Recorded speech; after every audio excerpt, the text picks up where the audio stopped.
Welcome to After Hours. I'm Vaughn. Every night at 8, we go somewhere you won't forget. And tonight is the one I've been afraid to tell you. 11 nights. 11 nights. And Amara has been hunted across 4 continents. She's been shot at, tracked, betrayed, and almost caught more times than I can count. She crossed an ocean on a cargo ship with no phone, no name, and nothing but a micro SD card taped to the inside of her wristband. She found Marcus Webb, the man who helped kill her brother, the man with the evidence hidden in a wall, the man who pointed a gun at her face and then handed her a leather journal filled with 31 confessions. And the last thing Webb said, before the sun came up over São Paulo, was this: one of the 12 most powerful people on earth is someone Amara has already met. Someone she trusted. Tonight, he tells her who, and I promise you, you are not ready for the answer. If you're new here, go back to episode 1, The Frequency. Every episode builds on the last. Every detail matters.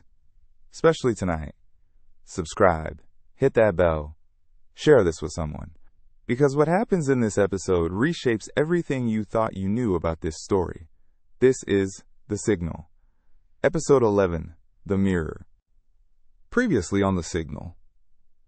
São Paulo, the largest city in the Western Hemisphere. 22 million people, a city without edges. Amara tracked Marcus Webb to a favela apartment. Foil on the windows, newspaper clippings on the wall, a revolver by the door. He answered with a gun in her face. She said her brother's name, and the gun came down. Webb talked for 4 hours. He told Amara everything. How Nexus recruits operatives, how the Consortium votes on disappearances, how they use euphemisms like quiet option and managed departure because it's easier to sign off on murder when you don't call it murder. He told her about Amika, how her brother's journalism triggered a level 3 assessment, how Webb wrote the report that went up the chain, how 6 weeks later, Amika Okafor was gone, and then Webb showed her the wall, a hidden compartment. 3 USBs, manila folders, photographs, a leather journal, 2 years of physical evidence documenting 31 Nexus operations. Webb agreed to testify, on record, with his name on it. But here's what Amara didn't know. 6,000 miles away, in London, Eleanor Vance traced Amara's route to South America. She sent Simon Cross with an extraction team. The order: contain Webb, recover, or destroy every piece of evidence. 48 hours. And then Webb dropped the bomb. One of the 12 consortium members is someone Amara has met, someone she trusted. He wouldn't say who, not that night. He said she needed to understand the full scope first. Tonight, she gets the full scope. And so do you. 6:45 in the morning. Rua das Flores, 34. Heliopolis, São Paulo. Rain. Not the polite English rain that Amara grew up dodging in London. Not the sudden vertical Lagos downpour that comes and goes like a drum solo. This was Brazilian rain. Warm. Heavy. The kind that turns the narrow alleys of the favela into rivers and makes the corrugated metal rooftops sound like 1,000 hands applauding. Amara woke up on a concrete floor. Webb's apartment. He'd given her the mattress. She'd refused it. Some part of her, some deep, untouchable part, wouldn't accept comfort from the man who helped destroy her family, even after everything he'd said, even after the rooftop, even after the journal. She took the floor in a thin blanket and she slept 3 hours and 40 minutes. She knows the exact number because she trained herself to count back at GCHQ. When you operate on no sleep, you count every minute because the minutes are the only currency you have left. She sat up. Webb was already awake, sitting at the plastic table. 2 cups of coffee, thick, Brazilian style, sweetened with too much sugar, a cigarette burning in an ashtray made from a tin can, and the journal, open, in front of him. He was reading his own confession, rereading the words he'd written over 2 years of isolation, as if he was checking them, making sure they were still true in the morning light. You said tomorrow. It's tomorrow. Yeah, It is. The 12. One of them is someone I've met. Someone I trusted. Sit down. Drink the coffee. Because what I'm about to tell you takes the story you think you're living in and turns it inside out. Amara sat. She picked up the coffee. It was too sweet and too strong and exactly what she needed after 3 hours on concrete. She didn't take her eyes off Webb. And Webb turned the journal to page 212. I need you to understand something about the consortium before Webb names the names. The consortium isn't a company. It's not an organization. It doesn't have a headquarters or a logo or a mission statement. It doesn't exist on any registry in any country. There are no articles of incorporation, no tax filings, no employee records, no website. The consortium is a handshake. 12 people, 12 of the most powerful human beings alive, people who have more wealth than some nations, people who shape markets, topple governments, build cities, and start wars, people who move through the world at an altitude so high that the rest of us are just weather patterns, distant, irrelevant, occasionally inconvenient. These 12 people have one thing in common. They believe that accountability is a luxury the powerful cannot afford, that journalists, activists, whistleblowers, anyone who threatens the architecture of their influence, are not exercising free speech. They're committing an act of war against the people who run the world. And the consortium's response to that war is Nexus. Nexus is the instrument. Eleanor Vance is the conductor, but the consortium writes the music. Webb flipped through the journal slowly, each page a different entry, each entry a different operation. He stopped on a section near the back, pages he'd marked with small red tabs cut from a cigarette carton. The board meets quarterly, not in person. They're too careful for that. Encrypted video conference. Custom protocol that Chen Wei built. No recording, no minutes. The meetings last 2 hours. They review active operations, approve new targets, and vote on resolutions. 7 of 12 is the threshold. 7 votes to disappear someone. That's it. 7 people in a room deciding that a journalist or an activist or a union organizer is too inconvenient to live. And you were in these meetings? Not the board meetings. Nobody below Vance level attends those. But I was in the room when the results came down. I was the one who received the target files after a vote passed. I was the one who assigned case officers. I was the one who built the operational plan. And I was the one who had access to the metadata logs from Chen Wei's conference system. The system doesn't record the meetings, but it logs connection events, IP addresses, device fingerprints, anonymized, encrypted, routed through 17 relay points. But I had root access for 2 years. I collected every log, and I spent 6 months in this room decrypting them. I know who the 12 are. Not guesses, not suspicions. Confirmed identities linked to specific connection events, specific votes, specific operations. He turned the journal to a page with 12 entries, 12 names, written in Webb's small, precise handwriting, each one followed by a title, a country, and a number. The number of disappearances they voted to approve. Now, I'm not going to read you all 12 names tonight. Some of them I can't say without context. Some of them require an understanding of what comes later. But I'm going to tell you 6. The 6 that Webb confirmed with absolute certainty. The 6 whose connection to Nexus is documented in the evidence hidden in that wall. And one of these 6, is the person Amara trusted. Number 1, Premier Sergei Volkov, head of state, one of the most powerful leaders in Eastern Europe. Nexus provided him with surveillance operations against opposition journalists and activists within his own borders. 14 disappearances linked to his votes. He doesn't get his hands dirty. He doesn't have to. He votes, and people vanish. Number 2, Richard Langford, British American, one of the 10 wealthiest people on the planet. Technology sector. His social media platform has 3 billion users. He uses Nexus to eliminate whistleblowers who threaten to expose his company's data harvesting operations. 7 disappearances.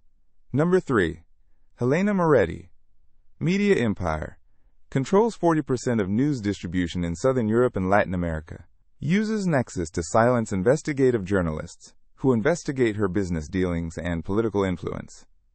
11 disappearances. Number 4. Sheikh Tariq al-Rashid. Oil. Petrochemicals. Sovereign wealth. Controls energy infrastructure across 3 continents. Uses Nexus to eliminate environmental activists and journalists, investigating pollution, worker exploitation, and land theft. 19 disappearances. The highest count on the board. Number 5. General Eric Lindquist. Retired. Former Supreme Commander of a major military alliance. Now chairs the boards of 6 defense contractors. Uses Nexus to protect classified programs and eliminate anyone who threatens to expose illegal arms sales or black operations. 9 disappearances. 5 names. 5 of the most powerful people alive. Between them, they voted to make 60 people disappear. 60 human beings erased because they committed the crime of telling the truth. And then there's number 6. This is the one Webb was afraid to tell her. This is the one that changes everything. The 6th confirmed board member is someone I identified through the connection log 6 months ago. The device fingerprint matched a pattern I'd seen before, not in the consortium meetings, but in a separate channel. A channel I didn't know existed until I decrypted a secondary layer of Chenwei's routing protocol. This member communicates with Vance directly, not through the board channel. A private line. Encrypted differently. Higher security than the board meetings themselves, which means they have a relationship with Nexus that goes beyond voting. They're operational. They provide intelligence, real-time intelligence, about targets, about investigations, about people who are getting close to the truth. You're telling me one of the 12 has been feeding Nexus information about me? I'm telling you, one of the 12 has been watching your investigation from the inside. They know where you've been. They know who's helped you. They know what you've found. Who? The information broker, London. Episode 4. And there it is. The information broker who pointed Amara toward Nexus in the first place. The man in London who told her about Marcus Webb. The man who gave her the name. The man who sent her on this entire path. He's Consortium. Let that sink in. The person who started Amara on the trail to Nexus, who put Webb's name in her hand, is one of the 12 people who pay Nexus to make people disappear. Which means the question isn't how Amara found Webb. The question is, was she supposed to? Amara stood up from the table. She didn't throw anything. She didn't scream. She walked to the wall, the far wall, the one with the newspaper clippings and the red string, and she pressed her forehead against the concrete, and she stood there for 2 full minutes without speaking. 2 minutes is a long time when somebody just told you that the foundation of your investigation might be a trap. His name was Frost. That's what he called himself. The broker in London. Expensive suit. Private office in Mayfair. He sold information to journalists, intelligence agencies, corporate clients. He presented himself as neutral. A man who trades in secrets the way others trade in currencies. He told me about Nexus. He gave me Marcus Webb's name. He gave me the last known location. São Paulo. He charged me £12,000 for the information. £12,000 that I borrowed against my severance from Meridian Data Solutions. And now you're telling me he's one of the 12. He's Consortium. He didn't sell me information. He fed me a trail. A trail that led me here. To you. Yes. Why? That's the question, isn't it? I've spent 6 months trying to answer it, and I have 2 theories. Theory 1. Frost is running a parallel operation. He wants Nexus exposed. Not out of conscience, but because Nexus serves the other 11. If Nexus falls, Frost's competitors on the board lose their enforcement arm. He gains leverage. He gains power. He uses you as a weapon against the other members while keeping his own hands clean. Theory 2. Frost doesn't want Nexus exposed. He wants you controlled. He sent you down a path he designed so that at the critical moment, when you have all the evidence, when you're ready to go public, he can intercept it, redirect it, sanitize it, remove his name and the names of his allies from whatever you release. You think you're the hunter, but you've been the instrument all along. Either way, I've been played. Either way, Frost knows everything you know, every contact, every safe house, every piece of evidence, because he's been monitoring you from the moment you walked into his office in London. The mirror. That's what this episode is about. Looking in the mirror and seeing something you didn't expect. Seeing that the person staring back at you isn't who you thought they were. Amara has been fighting a conspiracy, running from Nexus, hunting the truth. But the truth she just discovered is that someone was holding the mirror the whole time, showing her exactly what they wanted her to see. And now she has to decide, does the mirror change the mission, or does the mission break the mirror? 9:30 in the morning. The rain hadn't stopped. The favela was awake now, the sounds of a community that lives on top of itself. Motorcycles, music from open windows, the clatter of dishes, children's voices bouncing off concrete walls. Amara made a decision. She needed Yuki. 26 days of silence was over.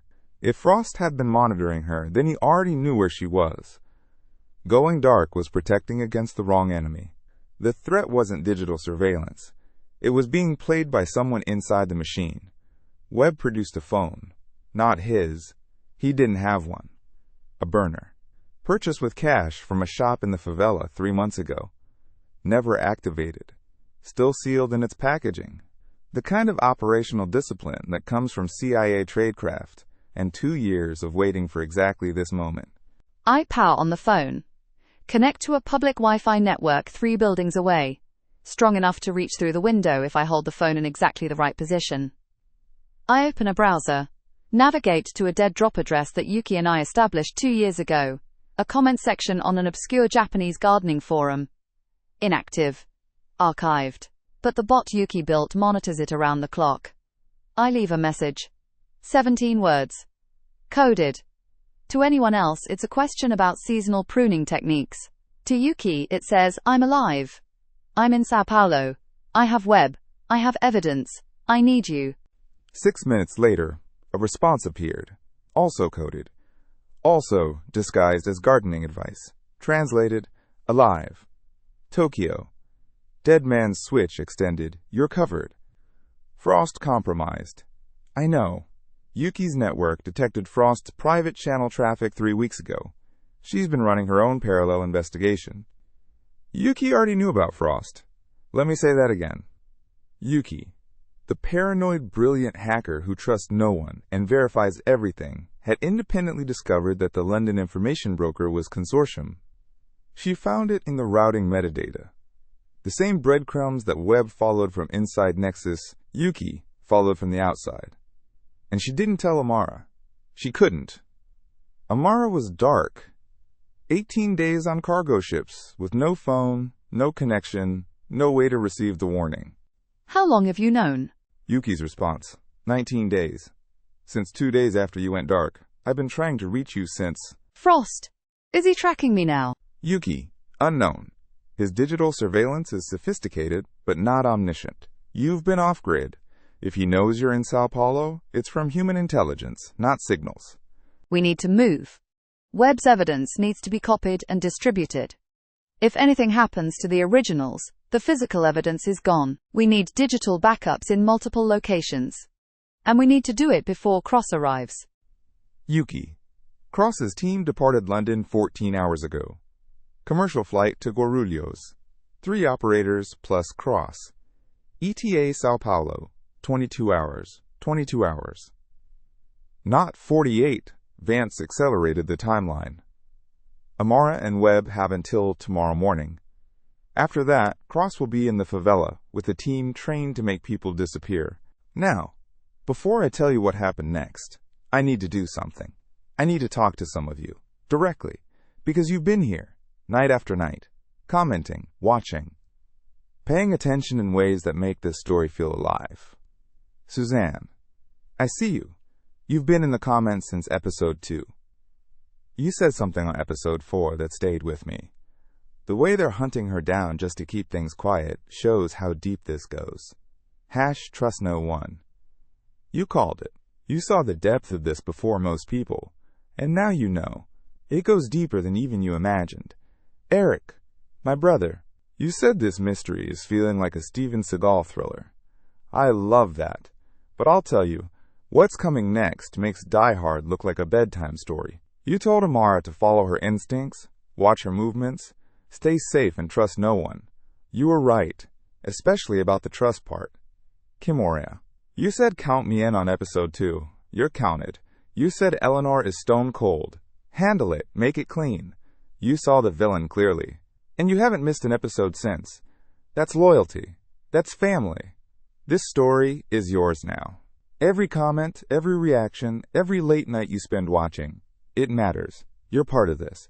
And tonight, I'm telling this story for you. Now, back to the testimony. 11 in the morning. Webb's apartment. The rain outside like white noise. Amara set up the burner phone as a recording device. Propped it against the Kachaka bottle, now empty, on the plastic table. Webb sat across from her, the journal open between them. And for the next 3 hours, Marcus Webb gave his testimony. I'm not going to play you the full recording. Not tonight. Parts of it will surface in later episodes. But I'm going to tell you what he said. The key revelations. The things that will matter when this evidence reaches the people who can act on it. My name is Marcus Allen Webb, former case officer, Central Intelligence Agency. Recruited to Nexus Group in March 2019 as Senior Auditor for Operational Risk Assessment. I served in that role for 22 months before defecting. I am providing this testimony voluntarily of my own free will, in full knowledge that doing so makes me a target for assassination. During my time at Nexus, I was responsible for reviewing and approving operational plans for target resolution. I participated in the planning of 31 operations across 12 countries. These operations resulted in the forced disappearance of 31 individuals. I knew the nature of these operations when I approved them. I bear direct responsibility. He went through them, one by one. 31 operations, 31 names. A labor rights lawyer in Guatemala who was investigating a garment factory. A climate scientist in Australia who had evidence of a mining company falsifying environmental impact reports. A blogger in the Philippines who tracked offshore shell companies. A union organizer in South Africa. A human rights attorney in Colombia. An investigative reporter in Lagos, Emeka Okafor. Each one, Webb described the process. The target assessment. The client who requested the resolution. The board vote. Yes, no, abstain.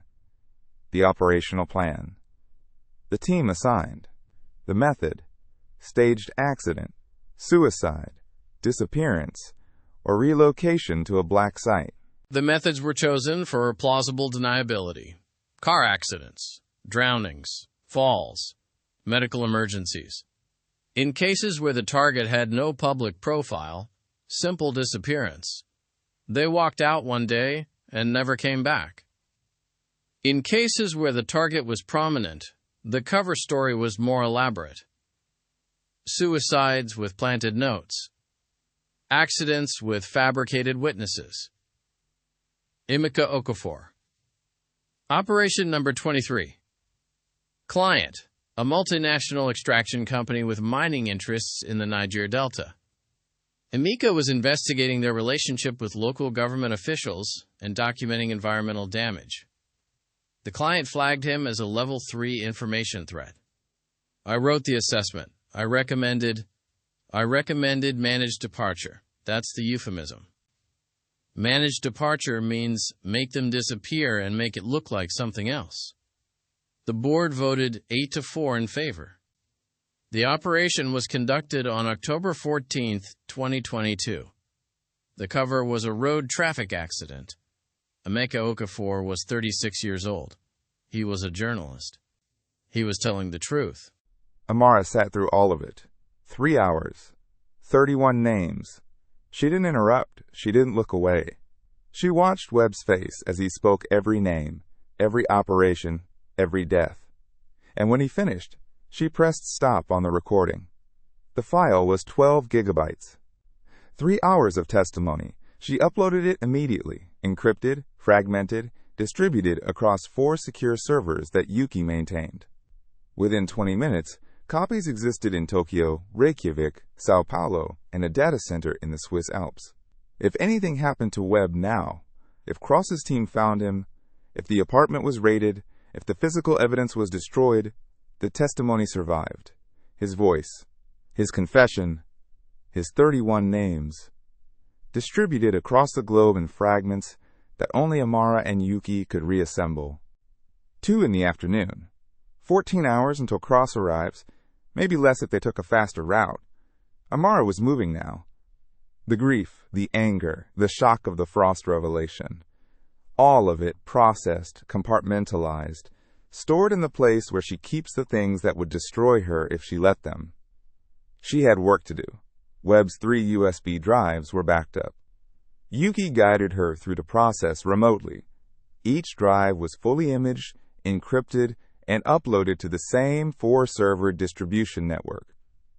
The financial records, the personnel files, the internal communications, all of it preserved in digital form.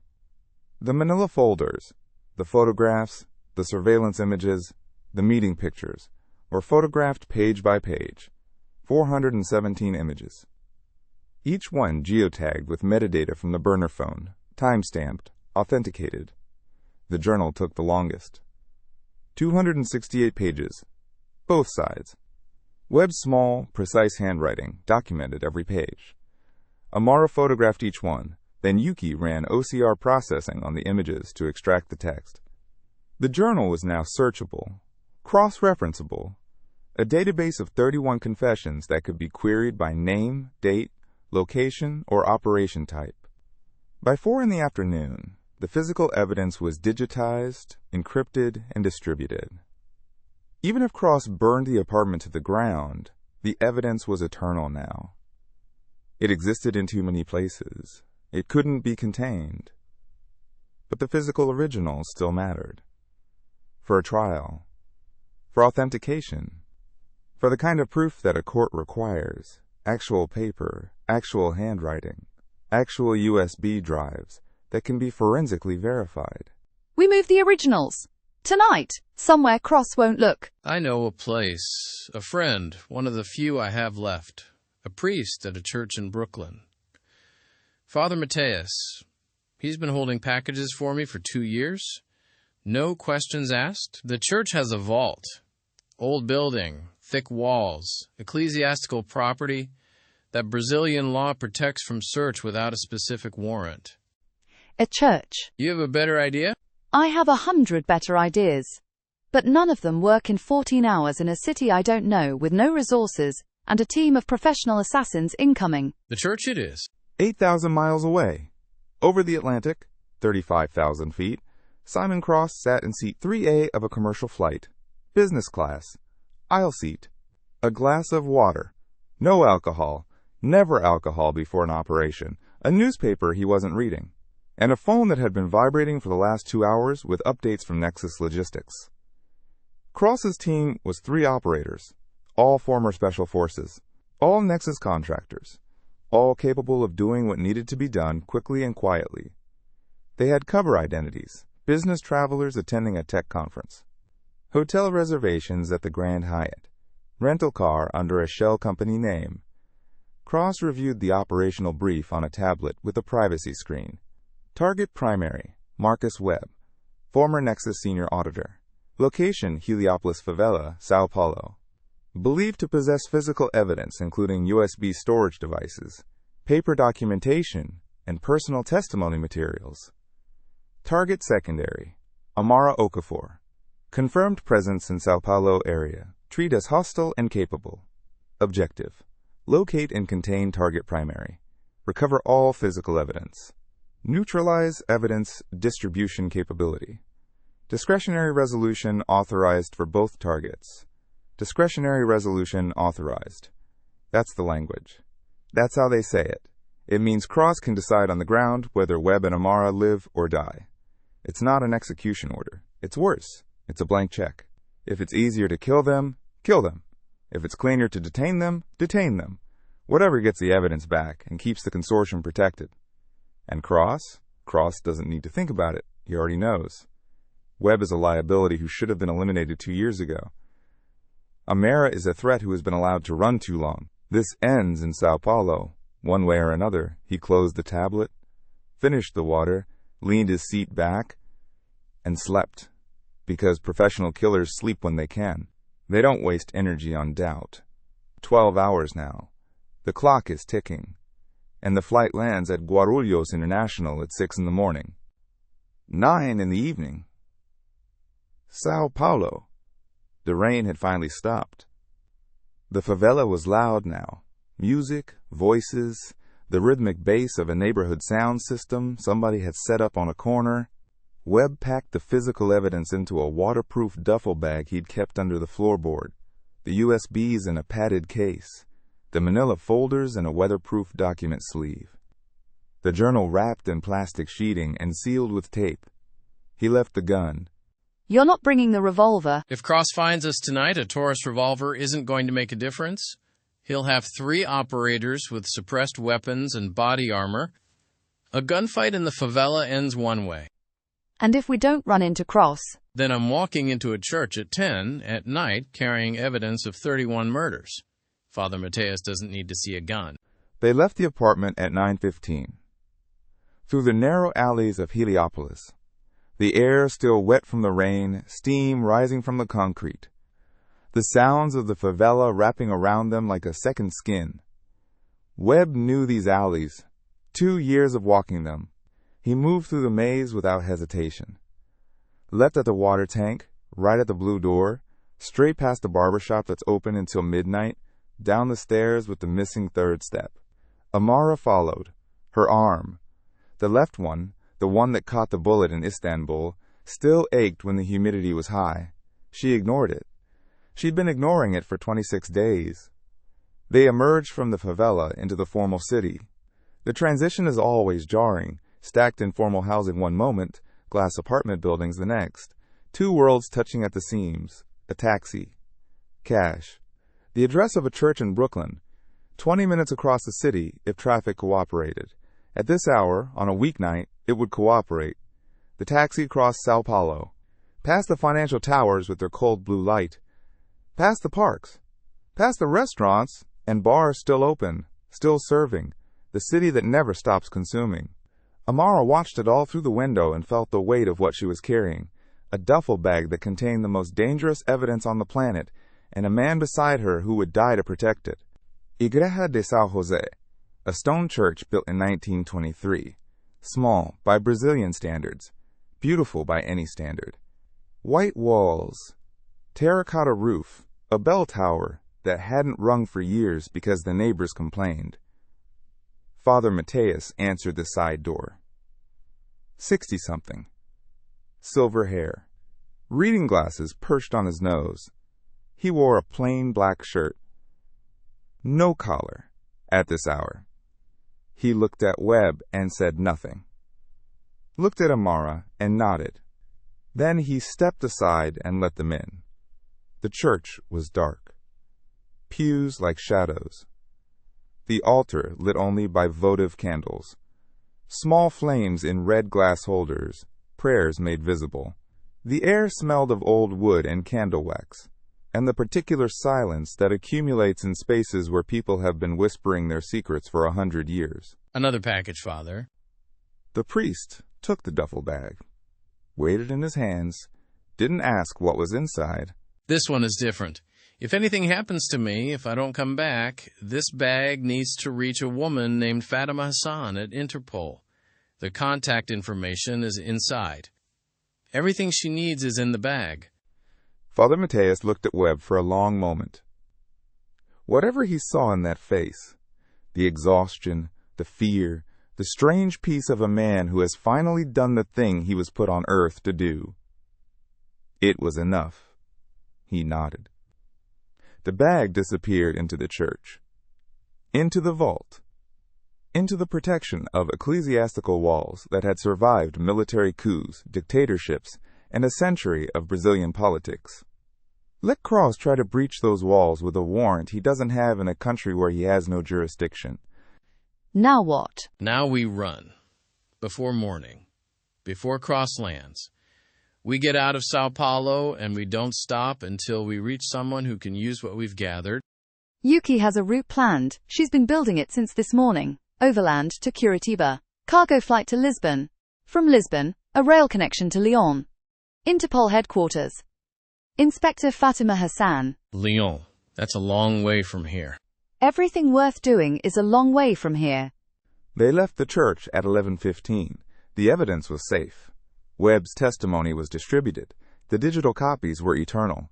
The physical originals were locked in a church vault protected by faith and Brazilian law. But they weren't safe. Not yet. Not until they were out of São Paulo.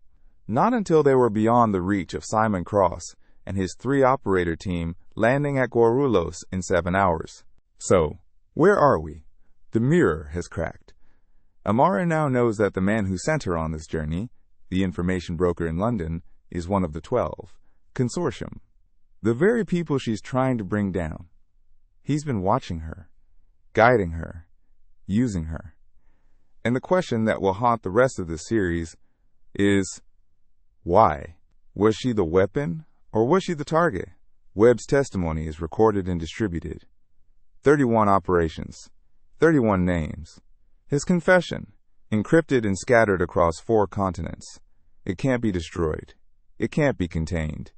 It exists now, in a form that Nexus cannot reach. The physical evidence, USBs, photographs, the leather journal, is locked in a church vault in Brooklyn, protected, hidden, waiting for the day it reaches a courtroom. Cross lands in 7 hours. 3 operators. Discretionary resolution authorized. He's coming for Webb. He's coming for Amara. He's coming for everything in that apartment. But the apartment is empty. The wall compartment is empty. Webb and Amara are running south, toward Curitiba, toward Lisbon, toward Interpol, toward the one institution that might be powerful enough to turn evidence into justice. And somewhere, in London, in a private office in Mayfair, a man called Frost is watching. Because he always watches. He's been watching since the beginning, and whatever his endgame is, whether he's using Amara to destroy the other 11, or using her to control the evidence before it goes public, his next move will define whether this story ends in justice or in ashes. Now, I told you last night that something was coming. A choice, a vote, and I meant it. Soon, very soon, Amara is going to face a decision that I can't make for her, a fork in the road where every option is dangerous and none of them are certain. And when that moment comes, I'm going to ask you, the audience, the people who've been riding with us since episode 1, I'm going to ask you what she should do. Not a poll, not a game, a real choice that shapes how this story unfolds. More on that in the episodes ahead. But start thinking about it, because the first question is closer than you think. Tomorrow night, episode 12, The Source. Amara and Webb are running. Cross is hunting. Yuki is building a route across 3 continents. And the full signal archive, the encrypted database that contains every operation, every name, every coordinate, every death Nexus has ever authorized, is waiting to be cracked. 3 keys. Amara has 1, Petrov's palm data. She still needs the retinal scan and the security token. And the answer to where those keys are leads her to the last place on Earth she wants to go,